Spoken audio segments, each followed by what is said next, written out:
So, if I had known you were coming, I would have dressed up. I've been hard at work in my victory garden, and I've been collecting eggs, taking care of the chickens. So, Bert and Cora, Bert's my son, and he is not home today, and neither is Cora.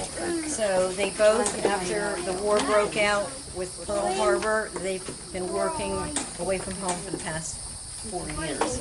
So, Bert, he's a veteran of World War I, but this year, this war, he's way too old to serve.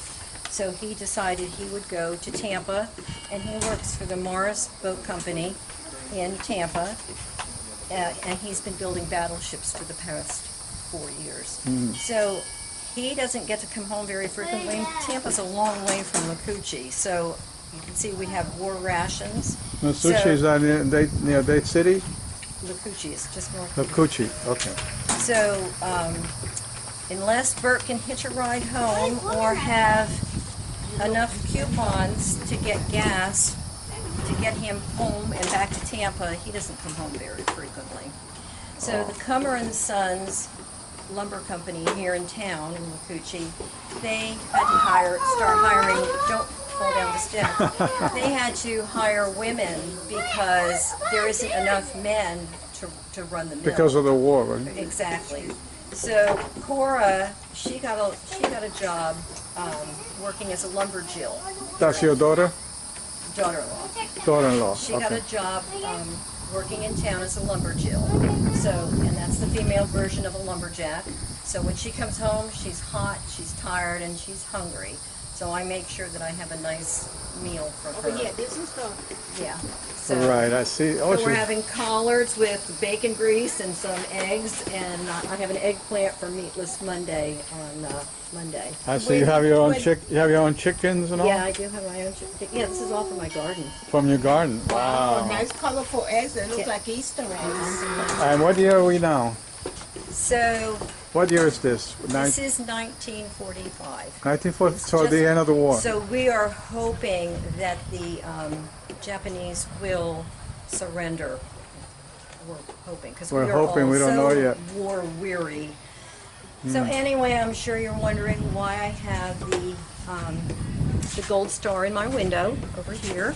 Uh-huh. And that is an honor that no American family ever wants to get, because it means somebody passed away in the war. And you lost somebody in the war? Yes. Cool. So Harold and Gerald are my twin grandsons. And Harold joined the Army first, and he became a sergeant. And then shortly afterward, Gerald joined the Army also. And they were in separate camps in the United States. So when Harold was set to go overseas, Gerald went to his commanding officer and he said, I volunteer to go overseas if you can guarantee you can put me with my twin brother. So they did, and they served throughout the whole war together, side by side. Sadly, That's sad. That's very sad. yes. So sadly, this past December, on December 3rd, they were both wounded by enemy fire, and Harold died in Gerald's arms. So we didn't know that until we got a letter from Gerald, and he told us the whole story. It was a comfort to know that he at least was with a family member and someone he loved when he passed away. Yeah, they wanted to be exactly. close together. That was comforting. As hard as his death was, it was a comfort. But so it made the papers on April 3rd, but then sadly on April 15th, Gerald also was killed. In the war? Yes. 10 days before, I have goosebumps, 10 days before the war ended, Gerald also died. So for us, there will be no homecoming.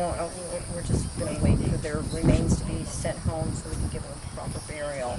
So, and I have the rosemary under the picture frames in memory, so because rosemary retains your memory, so that's to remember Now, them by. what happened to the daughter-in-law? Cora lives here. She works for the Comer. Oh, she stayed here with you. So, well, no, my daughter-in-law, Bert's wife, She's in Jacksonville with her little boy Jimmy. So Jimmy will grow up without his daddy. So I would love to tell you this little story to tell you how clever my two grandsons were. I mean, they were really clever, and I like to keep their memory alive. So when Harold was due to go overseas, Irene, his wife, really wanted to keep in touch with him. But the letters from overseas are highly censored, so it didn't matter if you wrote the most romantic letter, a censor was going to read it. So No privacy. no privacy. So, and if your letter contained any rivers or any towns or anything that could be used against our troops if it fell into enemy hands, the censor cut those letters out. So they said the letters came home looking like Swiss cheese. So Harold and Irene really wanted to keep in touch, keep track. She really wanted to know where he was, but they could not figure out how they were going to get around the censor. So just before he was shipped overseas, he took Irene to a little restaurant, a little Italian restaurant in Jacksonville. And on the tables were little paper placemats. And on the placemats, on the table, was a map of Europe, because Europe was on everybody's mind. So Harold instantly knew how he was going to keep in touch with Irene. So after they had dinner, they each took their maps home, paper maps, and they cut their maps just like this, so it's the same size as their letter. So Irene pinned her. She pinned. When do they? She pinned her map to the wall in her house, and Gerald folded her. My kid should have never named those boys Gerald and Harold because it's so confusing. We always said this. So anyway, Harold had his map folded up in his Bible. You always carried your Bible close to your heart. So when he wrote a letter, he would write his letter, and then after he wrote it, he would take the letter and he would fold it up to his map, and then he would put a pinhole where he was on the map. Oh. So then to let Irene know what quadrant of the map he was, like this letter is, he would fold or tear that corner. So she knew to look in the upper right-hand corner of this letter. Oh, this so map. she would know where he's at. Yes. If it was down here, she would look down here. So then all she had to do, she read the letter, she saw the pinhole, she could take it, line it up with her map, and then she would put her pinhole on it, and she would know where Harold and Gerald were during the entire war. Wow. So, because loose lips sink ships, she never told a soul until after the war ended. Right. That's 5 months of very war. sad. It's a true story of my mom and dad. Incorporated. No. Okay. Well, thank you so much. Well, thanks for visiting. I'll let Bert and Cora know you came to visit.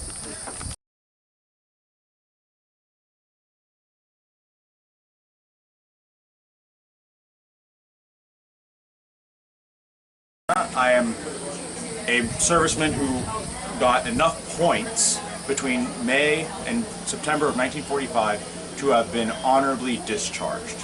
Now, in 1945, after the surrender of Nazi Germany, the United States government realized that it did not need the large numbers of men and women that were currently mobilized. So they set up a point system in which if a man earned 85 points and a woman earned 45 points, they could be honorably discharged. Now,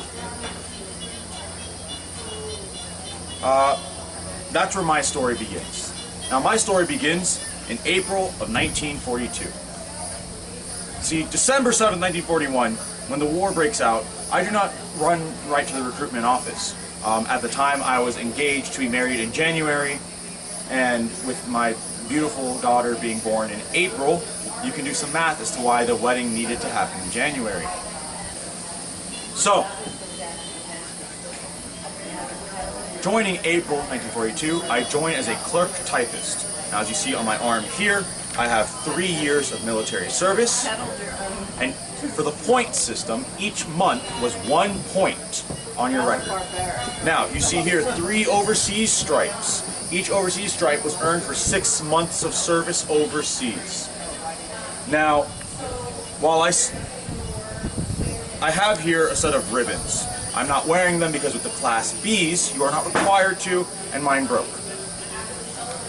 I have the American campaign ribbon for 12 months of service as a clerk typist in the United States. However, in July of 1943, as more women were entering the military, the U.S. Army in its infinite wisdom realized that women are excellent at clerk typists and men were needed for the infantry. So, I traded my typewriter for a machine gun, and in July of 1943, I was sent to Britain as a replacement to join the 41st Armored Infantry Regiment, 2nd Armored Division. Now, I train in Britain. Each overseas month by this point is worth 2 points on my discharge record. Now, looking at these ribbons, you earned 5 points for every Valor Award you received. The only award I have here is the Good Conduct ribbon. I behaved well for 1 year, and I got $1 or $2 extra on my salary of, because I'm first class, For being good. $54 a month was my base salary. Now, so I can't get any points for Valor ribbons, no points for Purple Hearts. Unlike many of my comrades, I survived the war unscathed. Now, you did earn, But however, you were in the war? yes. You fought in the war. As you can see here, there are 5 stars. Each star was for a campaign. And each of those campaigns would be worth 5 points. Now, the first star I would have earned as a member of the 41st Armored Infantry Regiment as a machine gunner was in Normandy, where we arrived on June 9th, 1944, 3 days after the D-Day landings. The second star was earned in northern France, where after pushing out of Normandy, we surrounded the Germans at the Falaise Gap and captured tens of thousands of them. Now, by the third star, however, my story gets fortunate. See, somebody in battalion headquarters, after they received some losses, realized they need men to type reports. So they asked around the regiment, asking who had clerk experience. Oh. So I get moved to battalion headquarters Good for for the you. remainder of the 3 campaigns. The first was the Rhineland campaign, in which the 2nd Armored Division would become one of the first U.S. divisions to enter Germany, helping take the town of Aachen, which was the capital of Charlemagne and the First Reich, as the Nazis called it. They didn't like that we took the city all that well. Second one is for the Ardennes. After taking the Siegfried Line, we got rerouted to help plug the gap that was created during the Battle of the Bulge, the largest battle in U.S. military history.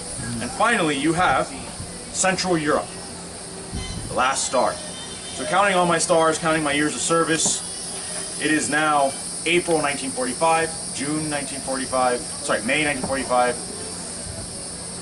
I realize I only have 74 points. I am 11 short. However, if you remember the start of my story, I mentioned that I got married. This is actually an actual wedding band from right. 1938. And I have a beautiful baby girl waiting for me. Oh, wonderful. That baby girl, according to the U.S. Army point system, was worth 12 points. Ooh. Meaning I jumped from 74 to 86 points, enough to qualify to be honorably discharged and return home. I am wearing wool because I took a boat from Le Havre, after seeing Paris for a few days, took a boat from Le Havre back to New York and have been taking a train from New York down home to Tampa, where I will hopefully get to live the rest of my days. Maybe I'll use the GI Bill, because as the son of Cuban cigar workers, I'd be the first in my family to go to college. Wonderful. That's great. It's good that you made it. Thank you. Congratulations. Appreciate it. This is a common story. It's one that there's no embellishments, not portraying a war hero. And The combat infantry badge was simply worn because as somebody who experienced bullets being fired at you, that's what you learned. how did you feel when you got home? I mean, did you have any trauma or? So Did it affect We're- you personally we're certainly rough. and your children? It's not easy, right? It's and much of that generation never really talked about it, right? And my idea when I get home, I don't want to talk about it. I did my bit. I did no more. You want to forget about that. It's not that you want. It's not that you can forget. It's more of just everyone else. All of my other friends did the same thing as me. Why would I want to be seen as complaining? Fact is, I for one am Catholic, right? And I believe that, you know, God can use some of the worst things in human history to get some good out of it. And if one of the things He got out of it was that this nation is truly a nation of nations, where people come together on this common ideal, this common spirit of believing in this republic, people of all walks of life can actually make something of themselves here. I like to believe that dream is not dead. Sounds like a good dream. Well, All I know is I'm going to go home. The second that train comes in on the train station, I'm going to go home. enjoy your family. Kiss a wife I've not seen in years. And hug that beautiful 12-point baby girl. Oh, that sounds great. Thank you so much. Anytime, sir. Okay.